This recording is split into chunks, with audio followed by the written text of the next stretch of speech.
झुका सर किसी दर पर कभी ना सौदा किया ज़मीर का, यही था वो मर्द वाहिद जो कौम की तकदीर लिख गया। नाज़रीन, आज का दिन किसी आम तारीख का नाम नहीं, आज वो दिन है जब एक फर्द ने बिखरी हुई टोलियों को कौम बना दिया, मायूसी में डूबी सोच को यकीन मुहक्कम अता किया और गुलामी के अंधेरों में आज़ादी का चिराग रोशन किया।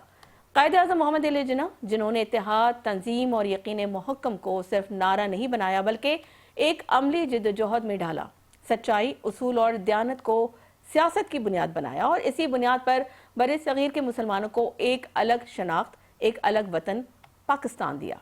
ये मुल्क किसी रियायत में नहीं मिला, ये आज़ादी करारदादों से नहीं, कुर्बानियों, हिजरतों, आंसू और लाशों से बनी। ये वो पाकिस्तान है जिसने इकबाल के ख्वाब को हकीकत का रंग दिया। आज हम आज़ाद फिजा में सांस तो ले रहे हैं, लेकिन सवाल यह है कि क्या हम एक आज़ाद कौम भी हैं या हमने आज़ादी को सिर्फ एक तातील में समेट दिया है। आज बानी पाकिस्तान का यौम विलादत है। ये सिर्फ खराजे तहसीन का दिन नहीं है, ये एहतसाब ज़ात का दिन है। ये खुद से पूछने का लम्हा है कि क्या हमने कायद-ए-आज़म के उसूलों को अपनाया या हमने उनकी कुर्बानियों को वक्त की धूल में दफन कर दिया।